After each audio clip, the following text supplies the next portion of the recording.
Abraham Lincoln, February 12, 1809 – April 15, 1865, was an American statesman and lawyer who served as the 16th President of the United States from March 1861 until his assassination in April 1865. Lincoln led the United States through its Civil War, its bloodiest war and perhaps its greatest moral, constitutional, and political crisis. In doing so, he preserved the Union, paved the way for the abolition of slavery, strengthened the federal government, and modernized the economy. Born in Hodgenville, Kentucky, Lincoln grew up on the western frontier in Kentucky and Indiana. Largely self-educated, he became a lawyer in Illinois, a Whig Party leader, and was elected to the Illinois House of Representatives, in which he served for 8 years. Elected to the United States House of Representatives in 1846, Lincoln promoted rapid modernization of the economy and opposed the Mexican-American War. After a single term, he returned to Illinois and resumed his successful law practice. Re-entering politics in 1854, he became a leader in building the new Republican Party, which had a statewide majority in Illinois. As part of the 1858 campaign for U.S. Senator from Illinois, Lincoln took part in a series of highly publicized debates with his opponent and rival, Democrat Stephen A. Douglas. Lincoln spoke out against the expansion of slavery, but lost the race to Douglas. In 1860, Lincoln secured the Republican Party presidential nomination as a moderate from a swing state, though most delegates originally favored other candidates. Though he gained very little support in the slave-holding states of the South, he swept the North and was elected president in 1860.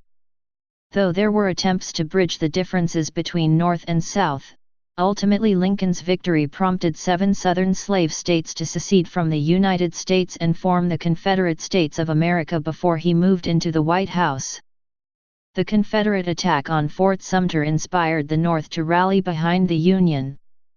As the leader of the moderate faction of the Republican Party, Lincoln confronted radical Republicans, who demanded harsher treatment of the South, war Democrats, who rallied a large faction of former opponents into his camp, anti-war Democrats, called Copperheads, who despised him, and irreconcilable secessionists, who plotted his assassination. Lincoln fought back by pitting his opponents against each other, by carefully planned political patronage, and by appealing to the American people with his powers of oratory. His Gettysburg Address became an iconic endorsement of nationalism, republicanism, equal rights, liberty, and democracy. He suspended habeas corpus, leading to the controversial Ex parte Merryman decision, and he averted potential British intervention by defusing the Trent affair. Lincoln closely supervised the war effort, especially the selection of generals, including his most successful general, Ulysses S. Grant. He made major decisions on Union war strategy, including a naval blockade that shut down the South's trade. As the war progressed, his complex moves toward ending slavery included the Emancipation Proclamation of 1863. Lincoln used the U.S. Army to protect escaped slaves, encouraged the border states to outlaw slavery, and pushed through Congress the 13th Amendment to the United States Constitution, which permanently outlawed slavery. An astute politician deeply involved with power issues in each state, Lincoln reached out to the war Democrats and managed his own re-election campaign in the 1864 presidential election. Anticipating the war's conclusion, Lincoln pushed a moderate view of Reconstruction, seeking to reunite the nation speedily through a policy of generous reconciliation in the face of lingering and bitter divisiveness. On April 14, 1865, 5 days after the surrender of Confederate General Robert E. Lee, Lincoln was shot by Confederate sympathizer John Wilkes Booth and died the next day. Lincoln has been consistently ranked both by scholars and the public as among the greatest U.S. presidents. Family and childhood. Early life and ancestry. Abraham Lincoln was born February 12, 1809, the second child of Thomas and Nancy Hanks Lincoln, in a one-room log cabin on the Sinking Spring Farm near Hodgenville, Kentucky. He was a descendant of Samuel Lincoln, an Englishman who migrated from Hingham, Norfolk, to its namesake of Hingham, Massachusetts, in 1638. Samuel's grandson and great-grandson began the family's western migration, which passed through New Jersey, Pennsylvania, and Virginia. Lincoln's paternal grandfather and namesake, Captain Abraham Lincoln, moved the family from Virginia to Jefferson County, Kentucky, in the 1780s. Captain Lincoln was killed in an Indian raid in 1786. His children, including 8-year-old Thomas, the future president's father, witnessed the attack. After his father's murder, Thomas was left to make his own way on the frontier, working at odd jobs in Kentucky and in Tennessee, before settling with members of his family in Hardin County, Kentucky, in the early 1800s. Lincoln's mother, Nancy, is widely assumed to have been the daughter of Lucy Hanks, although no record of Nancy Hanks' birth has ever been found. According to William Ensign Lincoln's book The Ancestry of Abraham Lincoln, Nancy was the daughter of Joseph Hanks. However, the debate continues over whether she was born out of wedlock. Still another researcher, Adin Baber, claims that Nancy Hanks was the daughter of Abraham Hanks and Sarah Harper of Virginia. Thomas Lincoln and Nancy Hanks were married on June 12, 1806, in Washington County, and moved to Elizabethtown, Kentucky, following their marriage. They became the parents of 3 children: Sarah, born on February 10, 1807, Abraham, on February 12, 1809, and another son, Thomas, who died in infancy. Thomas Lincoln bought or leased several farms in Kentucky, including the Sinking Spring Farm, where Abraham was born. However, a land title dispute soon forced the Lincolns to move. In 1811, the family moved 8 miles, 13 kilometers, north, to Knob Creek Farm, where Thomas acquired title to 230 acres, 93 ha, of land. In 1815, a claimant in another land dispute sought to eject the family from the farm. Of the 816.5 acres, 330.4 ha, that Thomas held in Kentucky, he lost all but 200 acres, 81 ha, of his land in court disputes over property titles. Frustrated over the lack of security provided by the Kentucky title survey system in the courts, Thomas sold the remaining land he held in Kentucky in 1814, and began planning a move to Indiana, where the land survey process was more reliable and the ability for an individual to retain land titles was more secure. In 1816, the family moved north across the Ohio River to Indiana, a free, non-slave-holding territory, where they settled in an unbroken forest in Hurricane Township, Perry County. Their land in southern Indiana became part of Spencer County, Indiana, when the county was established in 1818. The farm is preserved as part of the Lincoln Boyhood National Memorial. In 1860, Lincoln noted that the family's move to Indiana was partly on account of slavery, but mainly due to land title difficulties in Kentucky. During the family's years in Kentucky and Indiana, Thomas Lincoln worked as a farmer, cabinet maker, and carpenter. He owned farms, several town lots and livestock, paid taxes, sat on juries, appraised estates, served on country slave patrols, and guarded prisoners. Thomas and Nancy Lincoln were also members of a separate Baptist church, which had restrictive moral standards and opposed alcohol, dancing, and slavery. Within a year of the family's arrival in Indiana, Thomas claimed title to 160 acres, 65 ha, of Indiana land. Despite some financial challenges, he eventually obtained clear title to 80 acres, 32 ha, of land in what became known as the Little Pigeon Creek community in Spencer County. Prior to the family's move to Illinois in 1830, Thomas had acquired an additional 20 acres of land adjacent to his property. Several significant family events took place during Lincoln's youth in Indiana. On October 5, 1818, Nancy Lincoln died of milk sickness, leaving 11-year-old Sarah in charge of a household that included her father, 9-year-old Abraham, and Dennis Hanks, Nancy's 19-year-old orphaned cousin. On December 2, 1819, Lincoln's father married Sarah Sally Bush Johnston, a widow from Elizabethtown, Kentucky, with 3 children of her own. Abraham became very close to his stepmother, whom he referred to as Mother. Those who knew Lincoln as a teenager later recalled him being very distraught over his sister Sarah's death on January 20, 1828, while giving birth to a stillborn son. As a youth, Lincoln disliked the hard labor associated with frontier life. Some of his neighbors and family members thought for a time that he was lazy for all his reading, scribbling, writing, ciphering, writing poetry, etc., and must have done it to avoid manual labor. His stepmother also acknowledged he did not enjoy physical labor, but loved to read. Lincoln was largely self-educated. His formal schooling from several itinerant teachers was intermittent, the aggregate of which may have amounted to less than a year. However, he was an avid reader and retained a lifelong interest in learning. Family, neighbors, and schoolmates of Lincoln's youth recalled that he read and reread the King James Bible, Aesop's Fables, Bunyan's The Pilgrim's Progress, Defoe's Robinson Crusoe, Weems's The Life of Washington, and Franklin's autobiography, among others. As he grew into his teens, Lincoln took responsibility for the chores expected of him as one of the boys in the household.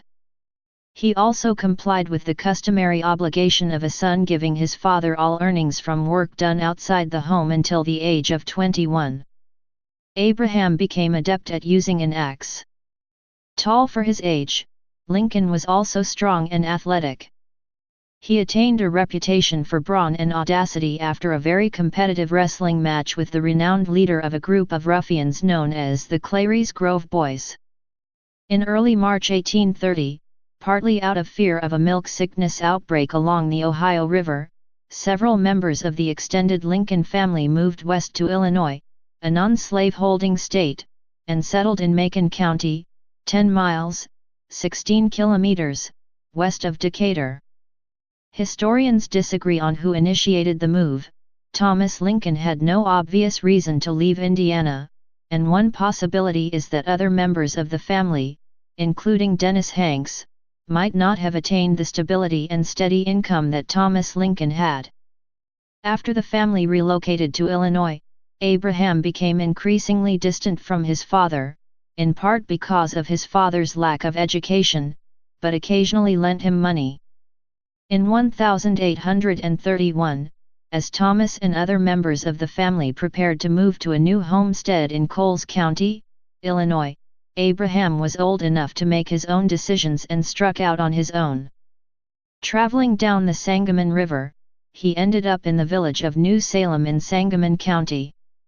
Later that spring, Denton Offutt, a New Salem merchant, hired Lincoln and some friends to take goods by flatboat from New Salem to New Orleans via the Sangamon, Illinois, and Mississippi rivers.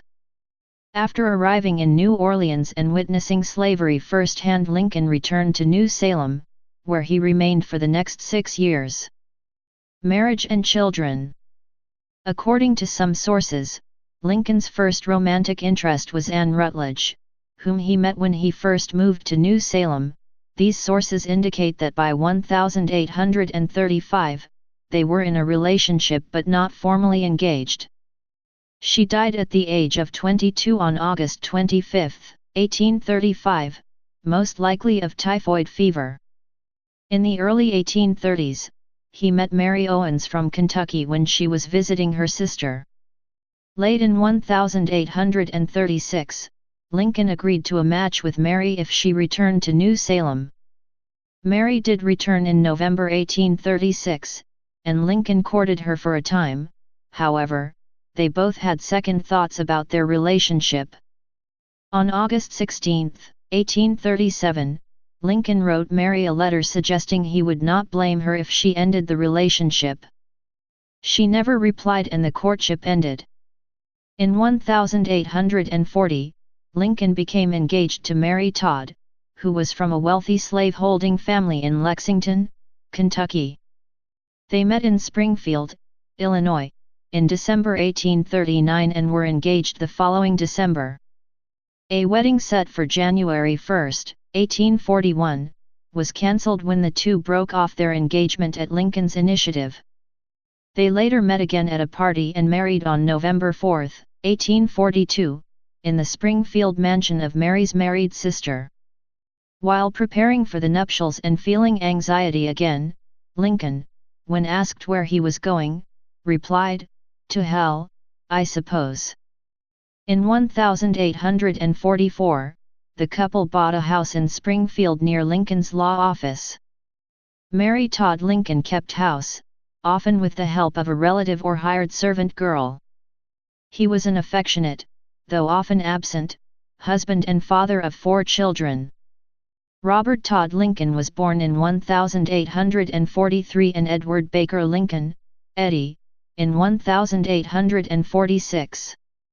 Edward died on February 1, 1850, in Springfield, probably of tuberculosis.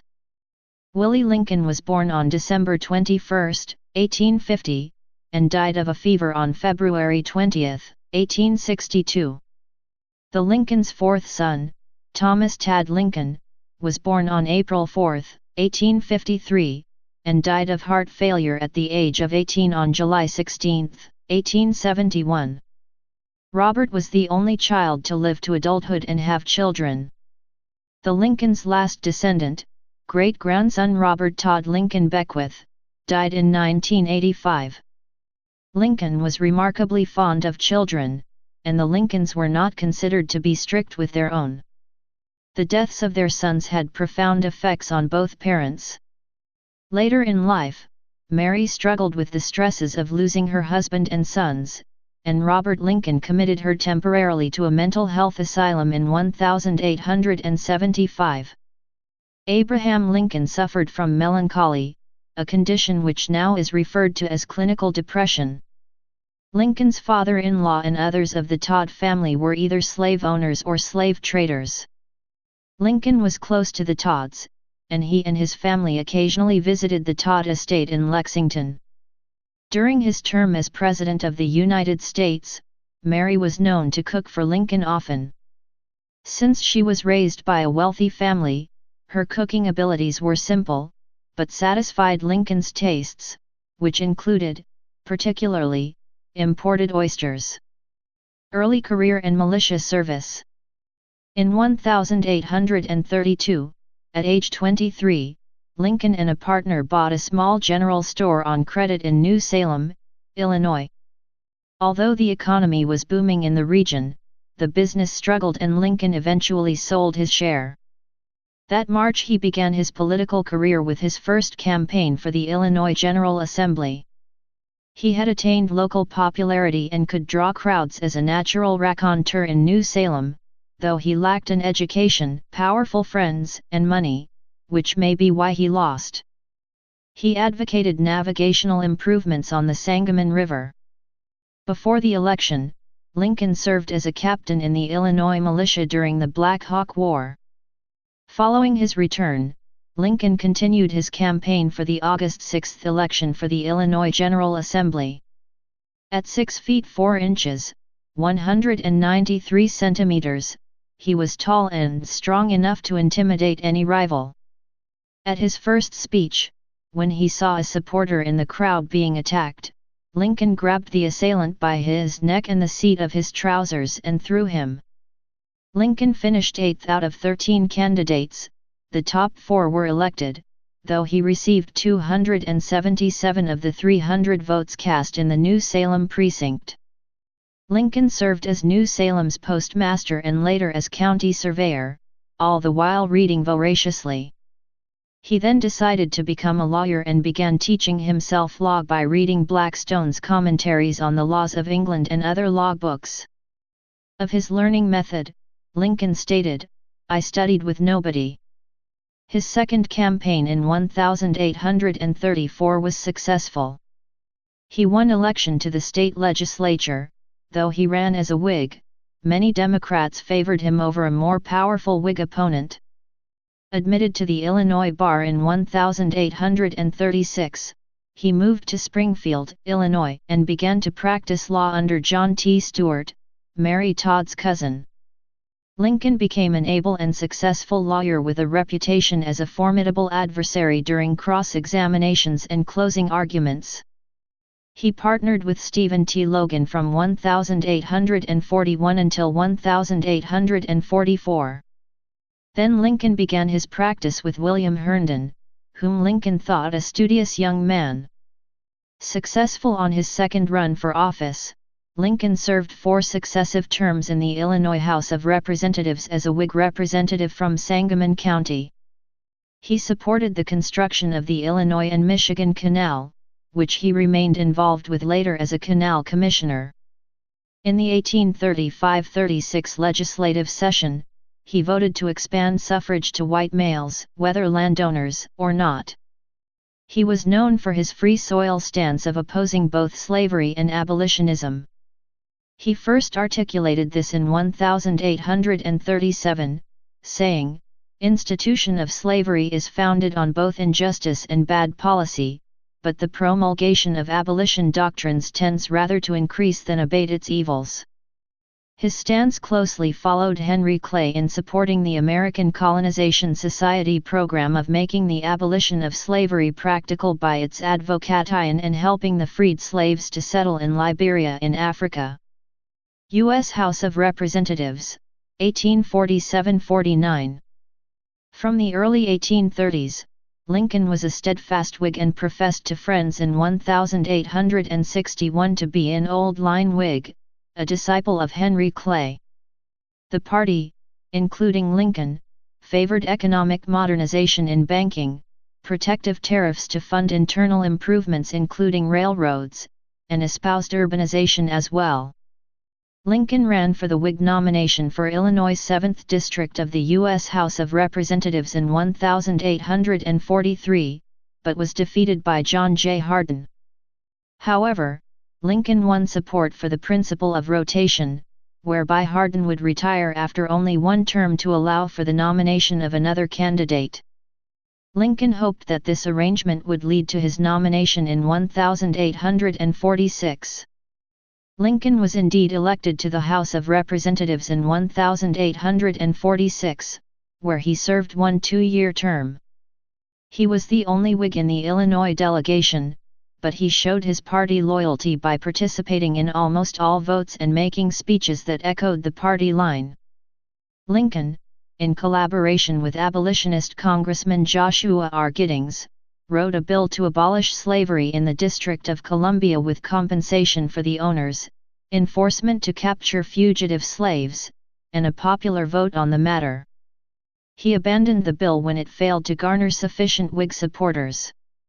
On foreign and military policy, Lincoln spoke out against the Mexican-American War, which he attributed to President Polk's desire for military glory, that attractive rainbow, that rises in showers of blood. Lincoln also supported the Wilmot Proviso, which, if it had been adopted, would have banned slavery in any U.S. territory won from Mexico. Lincoln emphasized his opposition to Polk by drafting and introducing his spot resolutions. The war had begun with a Mexican slaughter of American soldiers in territory disputed by Mexico, and the U.S. Polk insisted that Mexican soldiers had invaded our territory and shed the blood of our fellow citizens on our own soil. Lincoln demanded that Polk show Congress the exact spot on which blood had been shed and prove that the spot was on American soil. Congress never enacted the resolution or even debated it, the national papers ignored it, and it resulted in a loss of political support for Lincoln in his district. One Illinois newspaper derisively nicknamed him Spotty Lincoln. Lincoln later regretted some of his statements, especially his attack on the presidential war-making powers.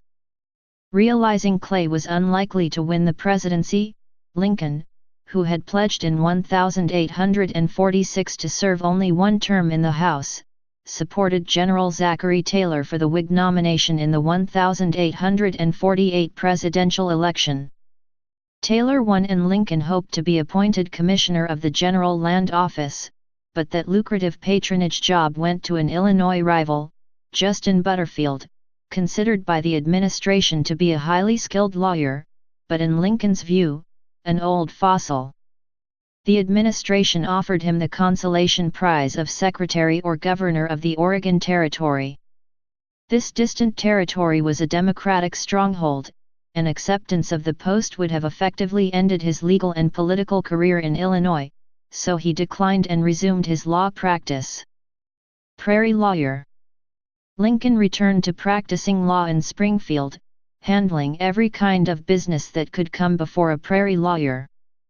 Twice a year for 16 years, 10 weeks at a time, he appeared in county seats in the Mid-State region when the county courts were in session. Lincoln handled many transportation cases in the midst of the nation's western expansion, particularly the conflicts arising from the operation of river barges under the many new railroad bridges. As a riverboat man, Lincoln initially favored those interests, but ultimately represented whoever hired him. In fact, he later represented a bridge company against a riverboat company in a landmark case involving a canal boat that sank after hitting a bridge. In 1849, he received a patent for a flotation device for the movement of boats in shallow water. The idea was never commercialized, but Lincoln is the only president to hold a patent.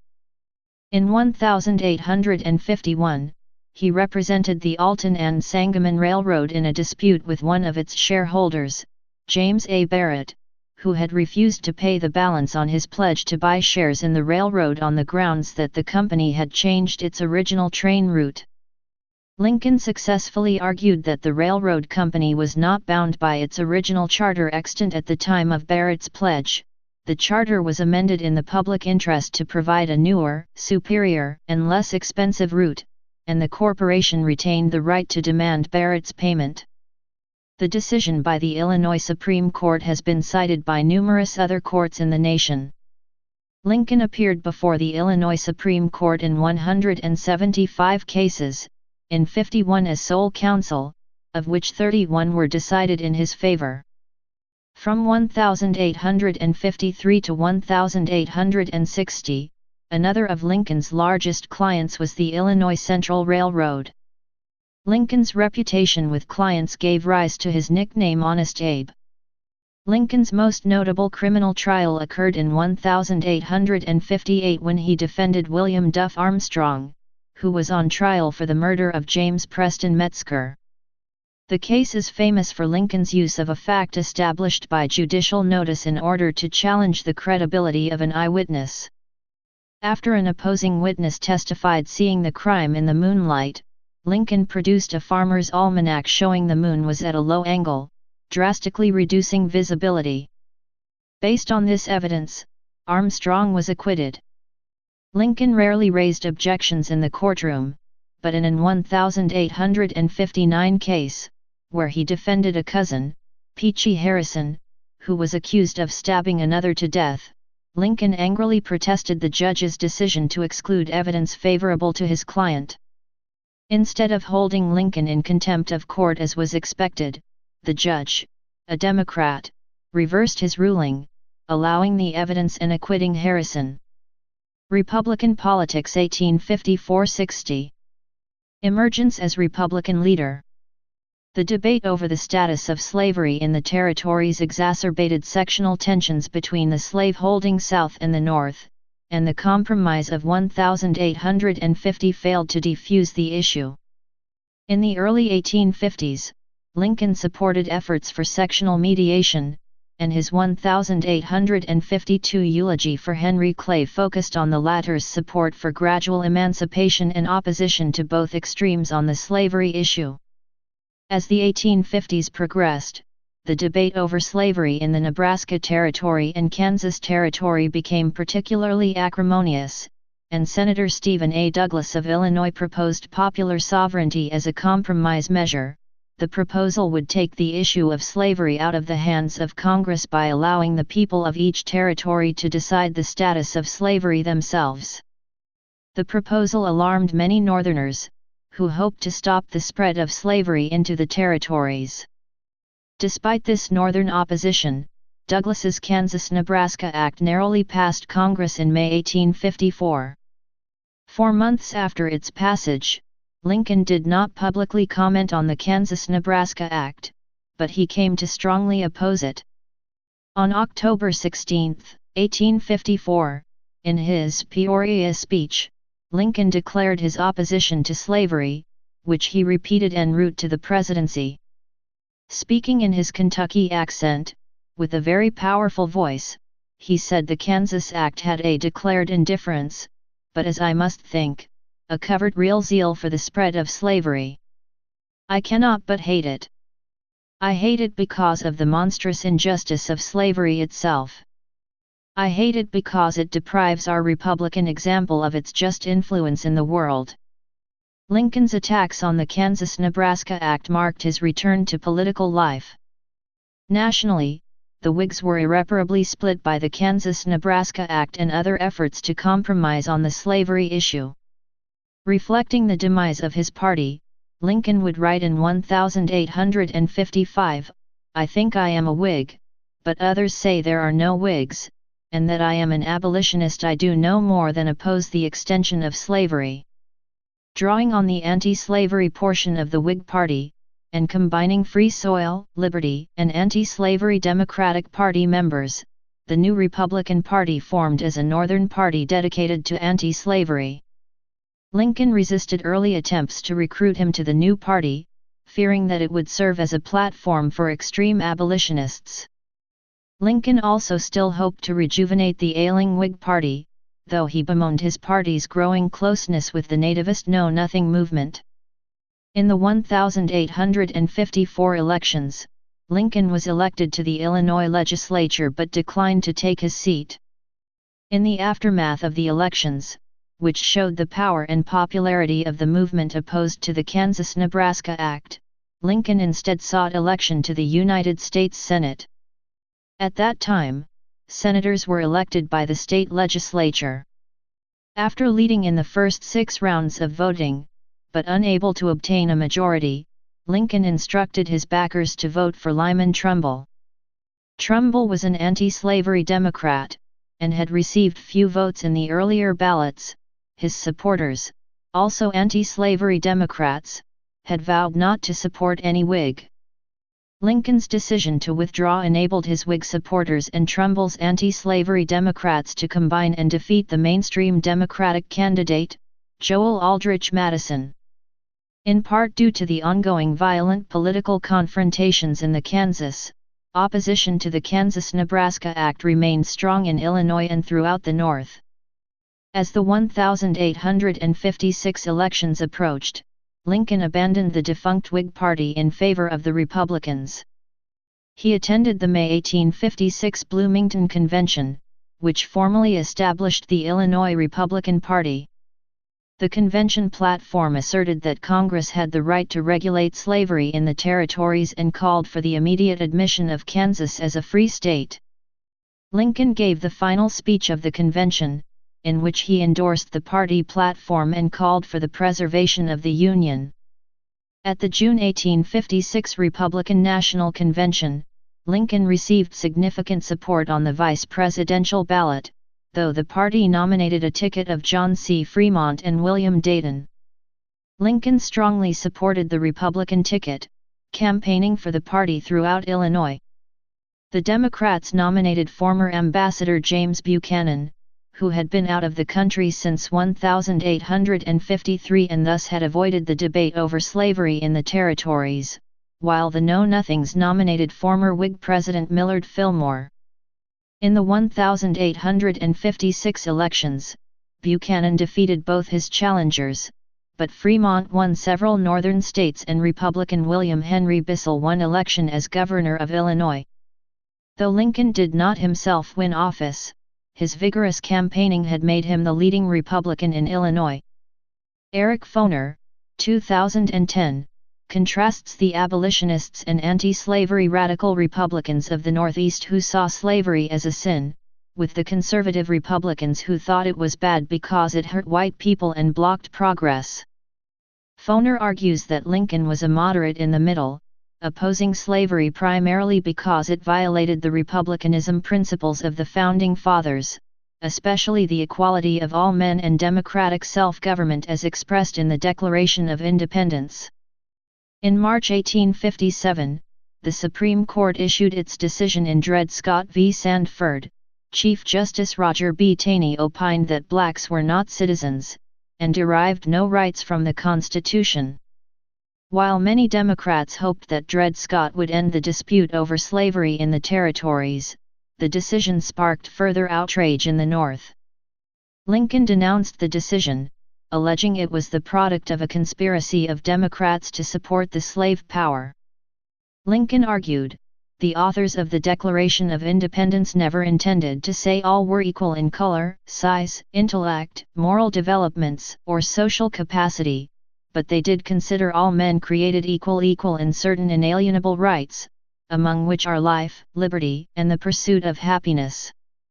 Lincoln-Douglas debates and Cooper Union speech. Douglas was up for re-election in 1858, and Lincoln hoped to emancipation in return for their prohibition of slavery.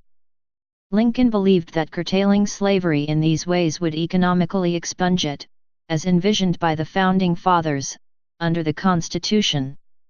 President Lincoln rejected two geographically limited emancipation attempts by Major General John C. Fremont in August 1861 and by Major General David Hunter in May 1862, on the grounds that it was not within their power, and it would upset the border states loyal to the Union.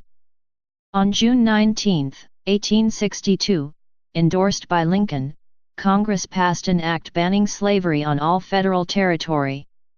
In July, the Confiscation Act of 1862 was passed, which set up court procedures that could free the slaves of anyone convicted of aiding the rebellion.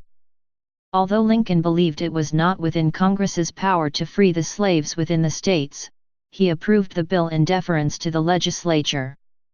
He felt such action could only be taken by the Commander-in-Chief using war powers granted to the President by the Constitution, and Lincoln was planning to take that action. In that month, Lincoln discussed a draft of the Emancipation Proclamation with his cabinet.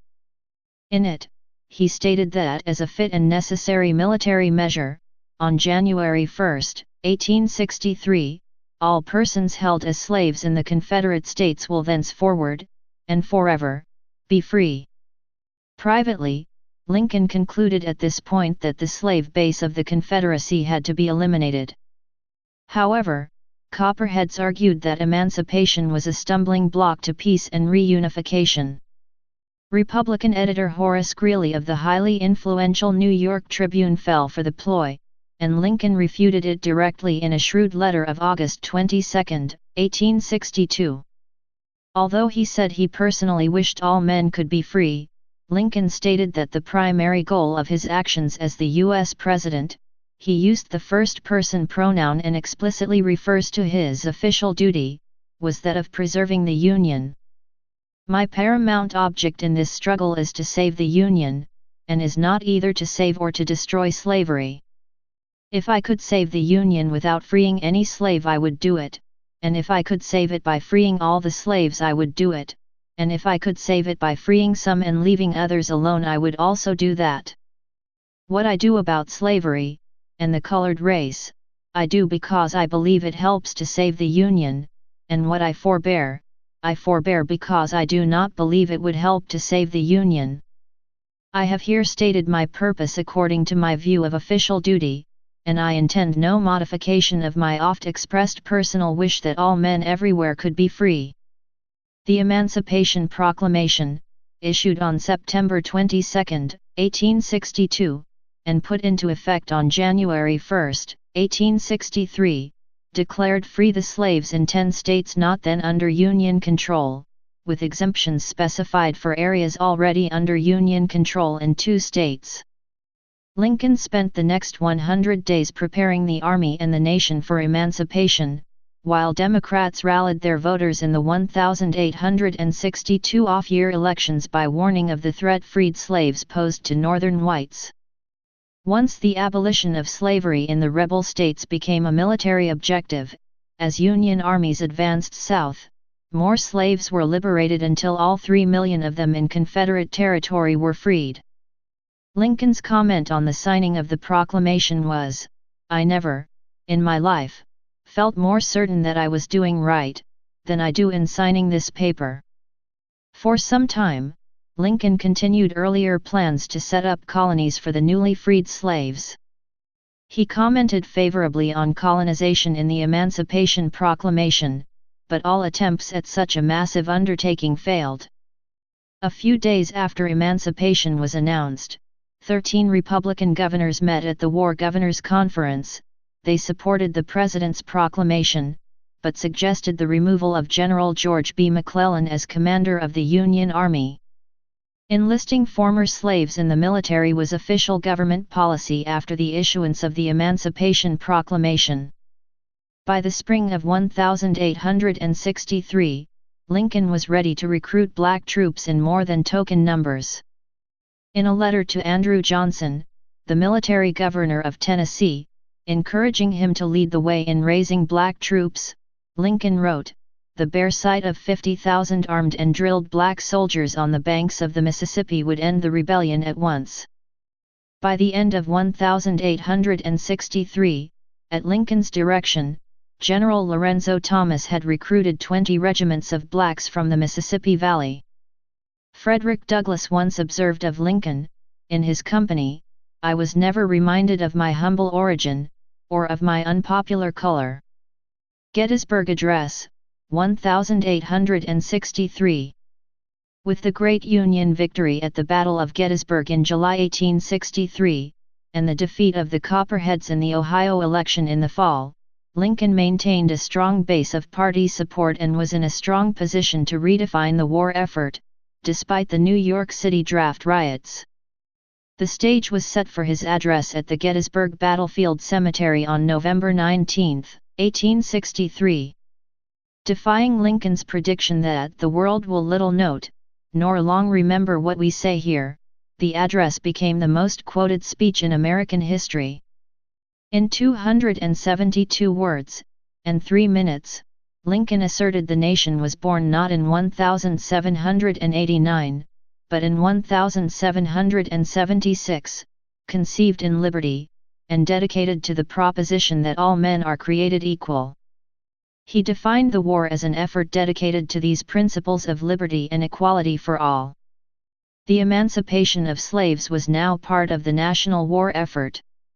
He declared that the deaths of so many brave soldiers would not be in vain, that slavery would end as a result of the losses, and the future of democracy in the world would be assured, that government of the people, by the people, for the people, shall not perish from the earth.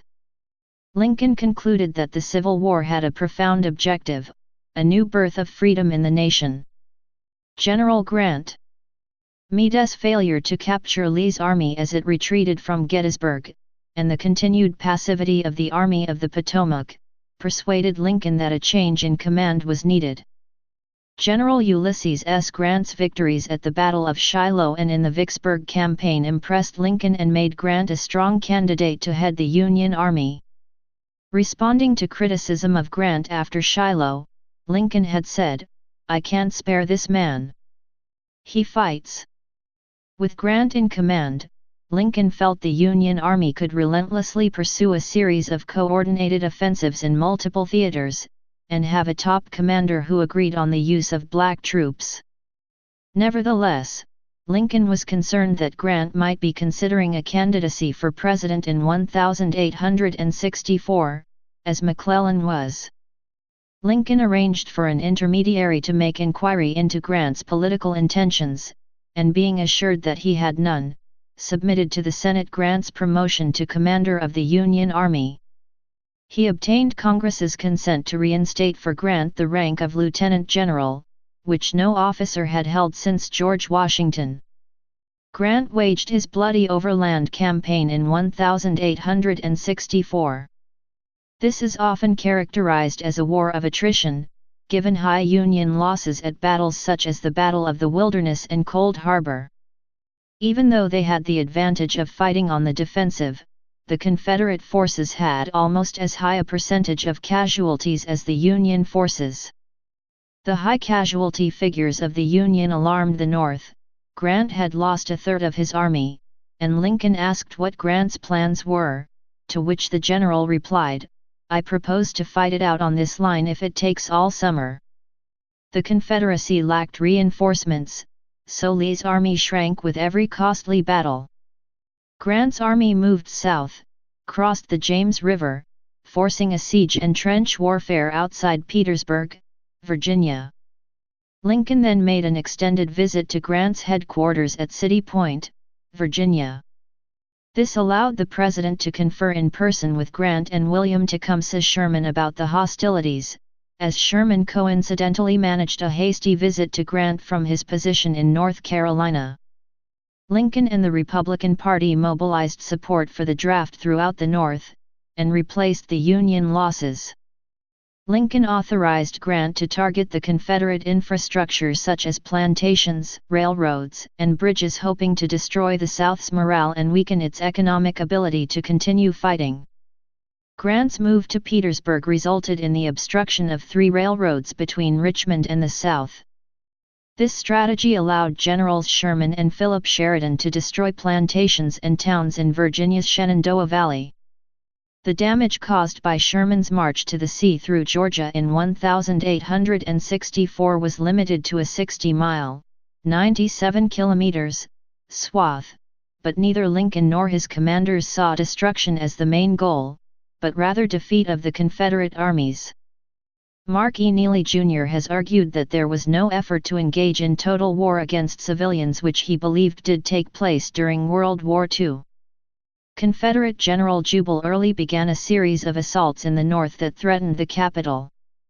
During Early's raid on Washington, D.C. in 1864, Lincoln was watching the combat from an exposed position. Captain Oliver Wendell Holmes shouted at him, "Get down, you damn fool, before you get shot." After repeated calls on Grant to defend Washington, Sheridan was appointed and the threat from Early was dispatched. As Grant continued to wear down Lee's forces, efforts to discuss peace began. Confederate Vice President Stevens led a group to meet with Lincoln, Seward, and others at Hampton Roads. Lincoln refused to allow any negotiation with the Confederacy as a co-equal. His sole objective was an agreement to end the fighting, and the meetings produced no results. On April 1, 1865, Grant successfully outflanked Lee's forces in the Battle of Five Forks and nearly encircled Petersburg, and the Confederate government evacuated Richmond. Days later, when that city fell, Lincoln visited the vanquished Confederate capital.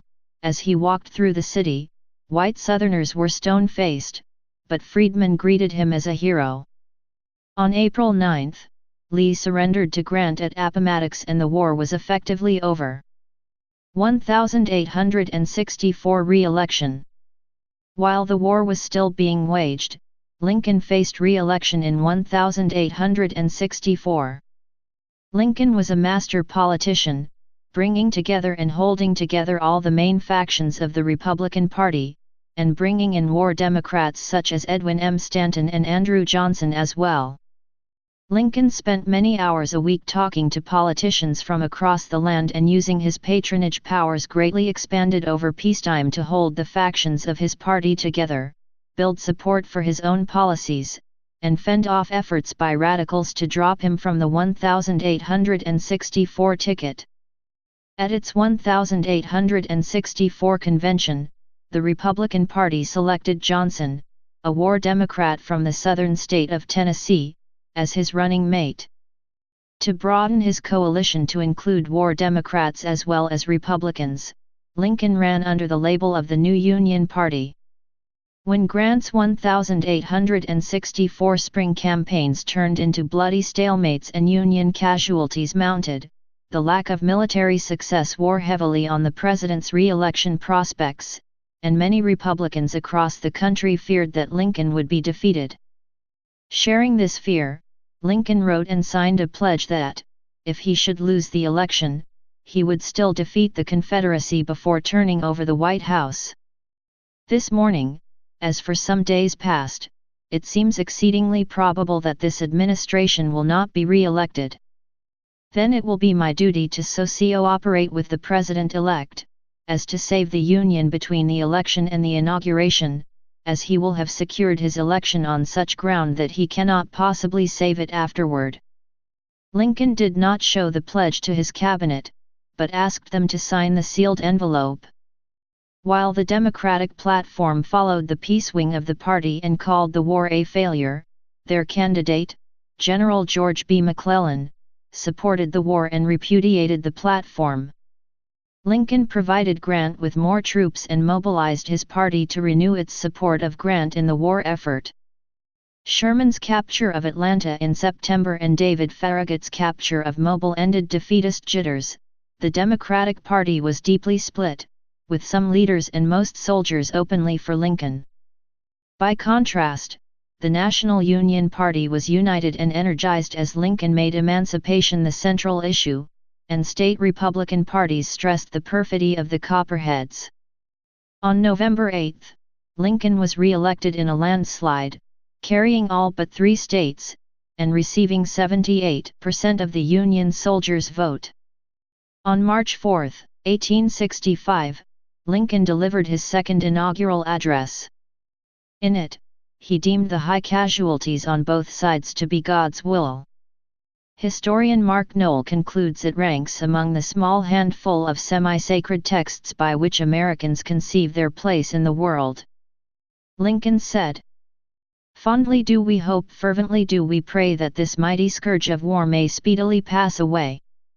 Yet, if God wills that it continue, until all the wealth piled by the bondman's 250 years of unrequited toil shall be sunk, and until every drop of blood drawn with the lash, shall be paid by another drawn with the sword, as was said 3,000 years ago, so still it must be said, the judgments of the Lord, are true and righteous altogether. With malice toward none, with charity for all, with firmness in the right, as God gives us to see the right, let us strive on to finish the work we are in, to bind up the nation's wounds, to care for him who shall have borne the battle, and for his widow, and his orphan, to do all which may achieve and cherish a just and lasting peace, among ourselves, and with all nations." Reconstruction. Reconstruction began during the war, as Lincoln and his associates anticipated questions of how to reintegrate the conquered Southern states, and how to determine the fates of Confederate leaders and freed slaves. Shortly after Lee's surrender, a general had asked Lincoln how the defeated Confederates should be treated, and Lincoln replied, "Let 'em up easy." In keeping with that sentiment, Lincoln led the moderates regarding Reconstruction policy, and was opposed by the radical Republicans, under Representative Thaddeus Stevens, Senator Charles Sumner and Senator Benjamin Wade, political allies of the President on other issues. Determined to find a course that would reunite the nation and not alienate the South, Lincoln urged that speedy elections under generous terms be held throughout the war. His amnesty proclamation of December 8, 1863, offered pardons to those who had not held a Confederate civil office, had not mistreated Union prisoners, and would sign an oath of allegiance. As Southern states were subdued, critical decisions had to be made as to their leadership while their administrations were reformed. Of special importance were Tennessee and Arkansas, where Lincoln appointed Generals Andrew Johnson and Frederick Steele as military governors, respectively. In Louisiana, Lincoln ordered General Nathaniel P. Banks to promote a plan that would restore statehood when 10% of the voters agreed to it. Lincoln's Democratic opponents seized on these appointments to accuse him of using the military to ensure his and the Republicans' political aspirations. On the other hand, the Radicals denounced his policy as too lenient, and passed their own plan, the Wade-Davis Bill, in 1864. When Lincoln vetoed the bill, the Radicals retaliated by refusing to seat representatives elected from Louisiana, Arkansas, and Tennessee. Lincoln's appointments were designed to keep both the moderate and radical factions in harness.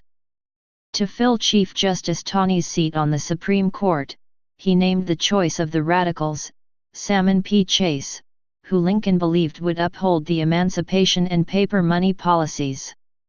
After implementing the Emancipation Proclamation, which did not apply to every state, Lincoln increased pressure on Congress to outlaw slavery throughout the entire nation with a constitutional amendment.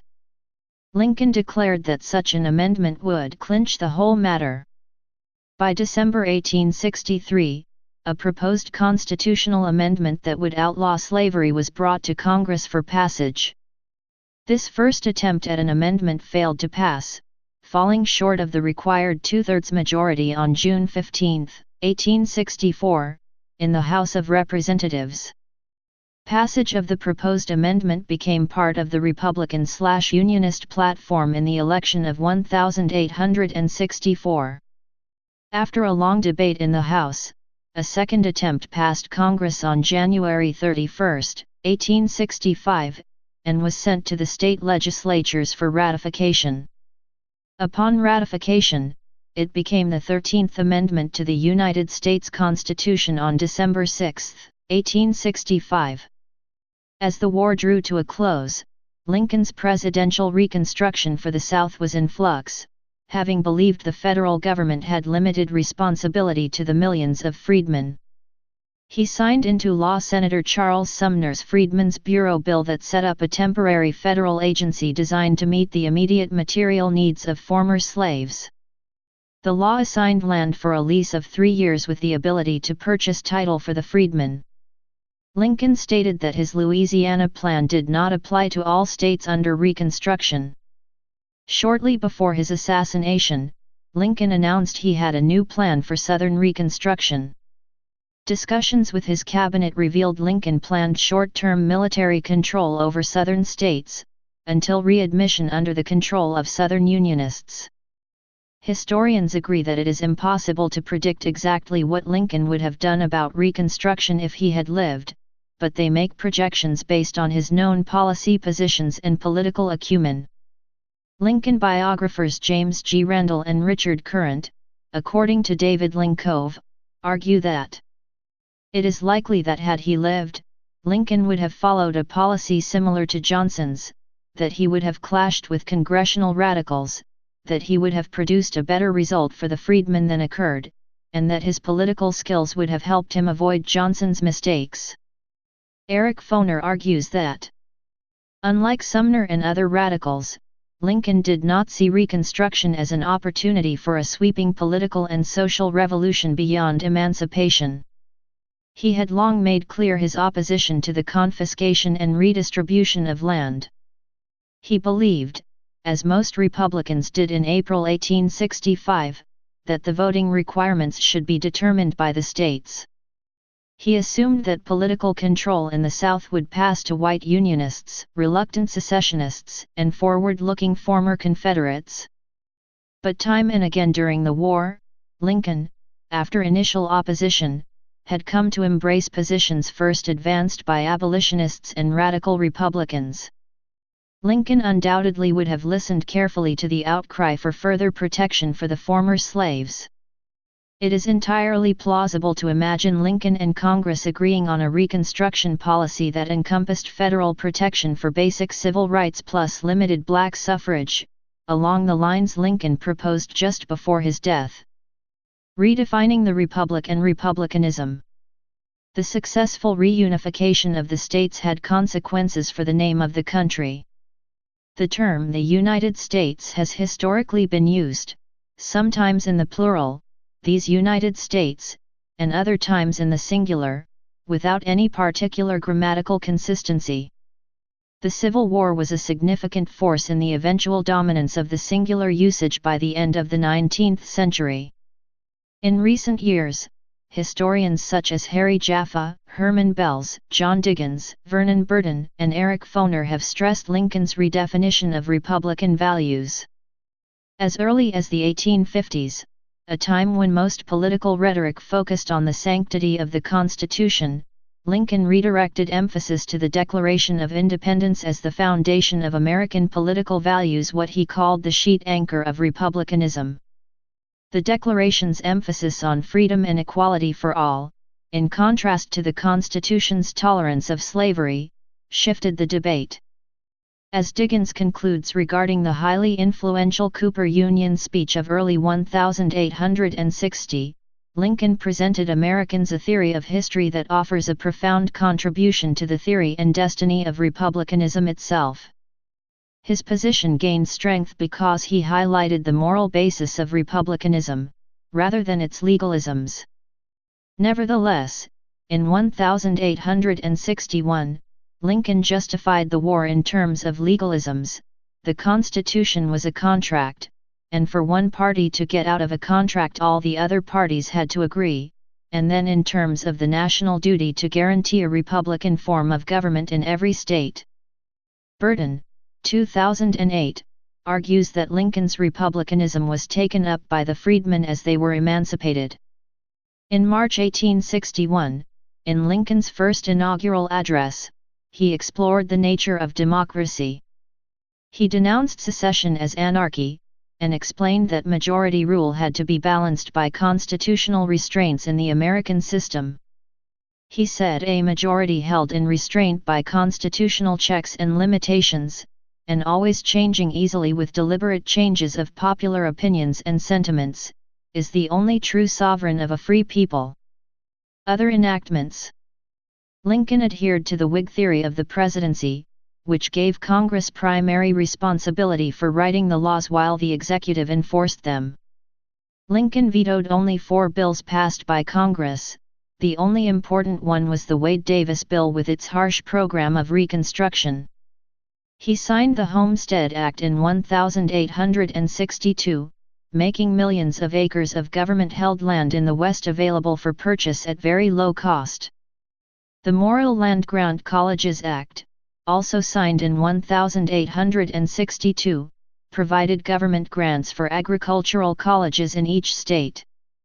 The Pacific Railway Acts of 1862 and 1864 granted federal support for the construction of the United States' first transcontinental railroad, which was completed in 1869. The passage of the Homestead Act and the Pacific Railway Acts was made possible by the absence of Southern congressmen and senators who had opposed the measures in the 1850s. Other important legislation involved 2 measures to raise revenues for the federal government: tariffs, a policy with long precedent, and a new federal income tax. In 1861, Lincoln signed the second and third Morrill Tariff, the first having become law under James Buchanan.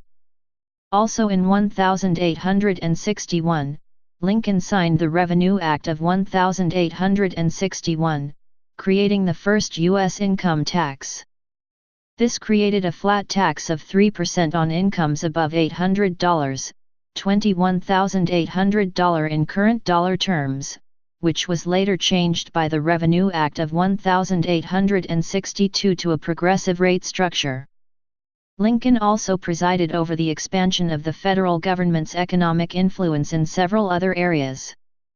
The creation of the system of national banks by the National Banking Act provided a strong financial network in the country. It also established a national currency. In 1862, Congress created, with Lincoln's approval, the Department of Agriculture. In 1862, Lincoln sent a senior general, John Pope, to put down the Sioux Uprising in Minnesota. Presented with 303 execution warrants for convicted Santee Dakota who were accused of killing innocent farmers, Lincoln conducted his own personal review of each of these warrants, eventually approving 39 for execution. One was later reprieved. President Lincoln had planned to reform federal Indian policy. In the wake of Grant's casualties in his campaign against Lee, Lincoln had considered yet another executive call for a military draft, but it was never issued. In response to rumors of one, however, the editors of the New York World and the Journal of Commerce published a false draft proclamation which created an opportunity for the editors and others employed at the publications to corner the gold market. Lincoln's reaction was to send the strongest of messages to the media about such behavior. He ordered the military to seize the two papers. The seizure lasted for 2 days. Lincoln is largely responsible for the institution of the Thanksgiving holiday in the United States. Before Lincoln's presidency, Thanksgiving, while a regional holiday in New England since the 17th century, had been proclaimed by the federal government only sporadically and on irregular dates. The last such proclamation had been during James Madison's presidency 50 years before. In 1863, Lincoln declared the final Thursday in November of that year to be a day of Thanksgiving. In June 1864, Lincoln approved the Yosemite Grant enacted by Congress, which provided unprecedented federal protection for the area now known as Yosemite National Park. Judicial appointments. Supreme Court appointments. Noah Haynes Swain 1862. Samuel Freeman Miller 1862. David Davis 1862. Stephen Johnson Field 1863. Salmon Portland Chase 1864, Chief Justice. Lincoln's declared philosophy on court nominations was that we cannot ask a man what he will do, and if we should, and he should answer us, we should despise him for it. Therefore we must take a man whose opinions are known. Lincoln made 5 appointments to the United States Supreme Court. Noah Haynes Swain, nominated January 21, 1862, and appointed January 24, 1862, was chosen as an anti-slavery lawyer who was committed to the Union. Samuel Freeman Miller, nominated and appointed on July 16, 1862, supported Lincoln in the 1860 election and was an avowed abolitionist. David Davis, Lincoln's campaign manager in 1860, nominated December 1, 1862, and appointed December 8, 1862, had also served as a judge in Lincoln's Illinois Court Circuit. Stephen Johnson Field, a previous California Supreme Court justice, was nominated March 6, 1863, and appointed March 10, 1863, and provided geographic balance, as well as political balance to the court as a Democrat. Finally, Lincoln's Treasury Secretary, Salmon P. Chase, was nominated as Chief Justice, and appointed the same day, on December 6, 1864. Lincoln believed Chase was an able jurist, would support Reconstruction legislation, and that his appointment united the Republican Party. Other judicial appointments. Lincoln appointed 32 federal judges, including 4 associate justices and 1 chief justice to the Supreme Court of the United States, and 27 judges to the United States District Courts. Lincoln appointed no judges to the United States Circuit Courts during his time in office. States admitted to the Union. West Virginia, admitted to the Union June 20, 1863, contained the former northwesternmost counties of Virginia that seceded from Virginia after that Commonwealth declared its secession from the Union. As a condition for its admission, West Virginia's Constitution was required to provide for the gradual abolition of slavery. Nevada, which became the 3rd state in the far west of the continent, was admitted as a free state on October 31, 1864. Assassination and funeral. Abraham Lincoln was assassinated by John Wilkes Booth on Good Friday, April 14, 1865, while attending a play at Ford's Theatre as the American Civil War was drawing to a close. The assassination occurred 5 days after the surrender of Robert E. Lee and the Confederate Army of Northern Virginia. Booth was a well-known actor and a Confederate spy from Maryland. Though he never joined the Confederate Army, he had contacts with the Confederate Secret Service. In 1864, Booth formulated a plan, very similar to one of Thomas N. Conrad previously authorized by the Confederacy, to kidnap Lincoln in exchange for the release of Confederate prisoners. After attending an April 11, 1865, speech in which Lincoln promoted voting rights for blacks, an incensed Booth changed his plans and became determined to assassinate the president. Learning that the president and Grant would be attending Ford's Theatre, Booth formulated a plan with co-conspirators to assassinate Lincoln and Grant at the theater, as well as Vice President Johnson and Secretary of State Seward at their homes. Without his main bodyguard, Ward Hill Lamon, Lincoln left to attend the play Our American Cousin on April 14. At the last minute, Grant decided to go to New Jersey to visit his children instead of attending the play. Lincoln's bodyguard, John Parker, left Ford's Theatre during intermission to drink at the saloon next door. The now unguarded president sat in his state box in the balcony. Seizing the opportunity, Booth crept up from behind and at about 10:13 p.m., aimed at the back of Lincoln's head and fired at point-blank range, mortally wounding the president. Major Henry Rathbone momentarily grappled with Booth, but Booth stabbed him and escaped. After being on the run for 12 days, Booth was tracked down and found on a farm in Virginia, some 70 miles, 110 kilometers, south of Washington. After refusing to surrender to Union troops, Booth was killed by Sergeant Boston Corbett on April 26. Dr. Charles Leal, an Army surgeon, found the president unresponsive, barely breathing and with no detectable pulse.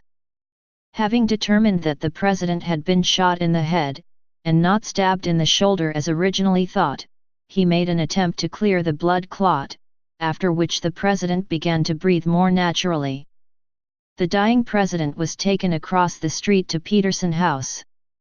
After remaining in a coma for 9 hours, Lincoln died at 7:22 a.m. on April 15. Secretary of War St.